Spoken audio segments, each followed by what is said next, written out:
Hi, this is Denise Mathew, and today I'm going to make these latch hook earrings. I really like these latch hook ear wires because they're wonderful for not losing your earring. And the nice part about them is you can make them as big or as small as you like. I made these a little bit bigger. They're about a 1.5-inch latch hook, and the full earring measures almost just under 2 inches. The black Spinel briolette for this design, but you could also use charms, crystals, or pretty much any kind of bead you like. And the best part about the earrings is that they're super easy to make. So let's get started. I'm working with 4 inches of 18 gauge wire. You could use between 22 to 18 gauge wire. Now 18 gauge might be too big for some people's ears, but it fits mine, so that's what I'm using. Ideally you want to use half hard wire, but if you don't have it, you can just use your nylon pliers to wire harden your wire, or even a cloth. So on the last 1/2 inch or so of your wire, you just want to make a circle. Now you're just going to go right around your pliers like that and keep it straight, and then what you're going to do is keep going like you're going to make another curl, but you're just going to make it like halfway and do a 90-degree angle. If you notice, it looks like there's almost 2 coils there. I'm going to use a Sharpie to form the ear wire. Now it's not exactly the same way as you would do a regular ear wire, and if you don't have a Sharpie, you can use a dowel, a pen, anything that's sort of rounded so you can start to form the wire. So what you're doing with the wire is you're not just bending it in half, you're slowly kind of shaping the wire, because you want to bring the wire that you didn't bend right down to just probably the smallest bit below the wire that you bent 90 degrees. So this is what it should look like. Now all you need to do is just take your pliers and just make a little tiny loop on the end. And that's really just to hold the wire in place when you're latching it.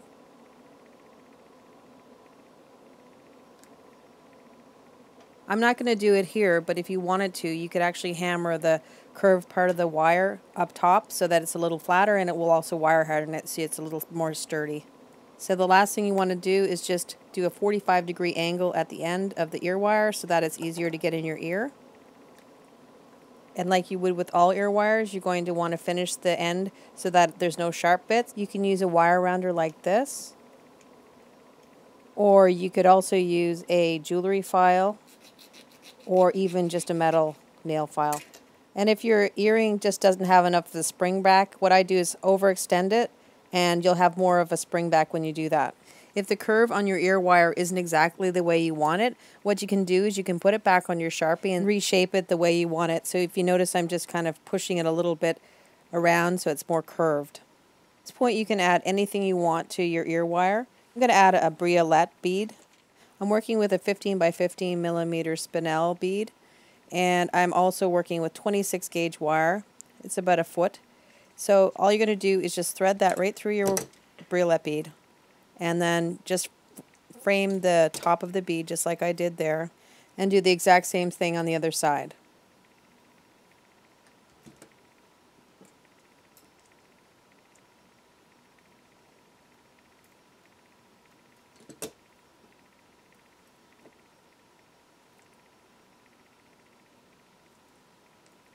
To do a 90-degree angle at the top of those 2 wires, but just keep in mind the way you want your bead to hang and how it's going to look on your earring.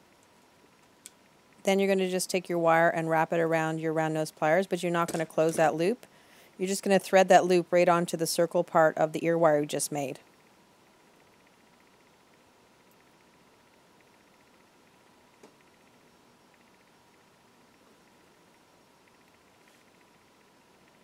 So if you notice, the briolette is hanging forward like I wanted to. So when you're wearing the earrings, you'll see the full thing. Now you're just going to close that loop and complete your briolette.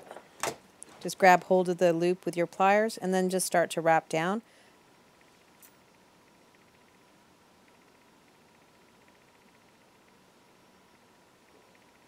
Try and make your wraps neat and close together, and just take your time when you're going down.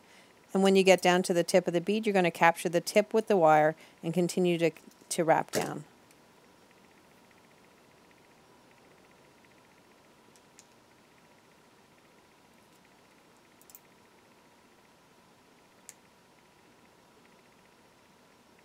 And if there's a tip that I can give anybody who's trying to start out wrapping briolettes, is to always have a wire that's extremely flexible and what they would call dead soft. Now if it's not dead soft, this is a little half hard, the one I'm working with, and it's just much more difficult to work with because it springs out of place very easily. And when you've wrapped as far down as you want, all you're going to do is go right across the wraps you've just done and right to the top of the beginning, and just wrap it about 2 or 3 times just to secure the wire, and then that would be your completed briolette.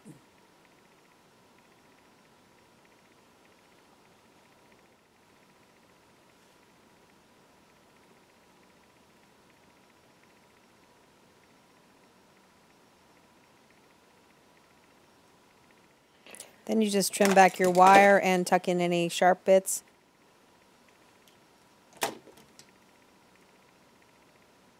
And that would be your completed earring. And that's all there is to it. I hope you enjoyed it, and if you did, please like, share, subscribe, and comment. We'll see you next time. Thanks for coming. Bye for now.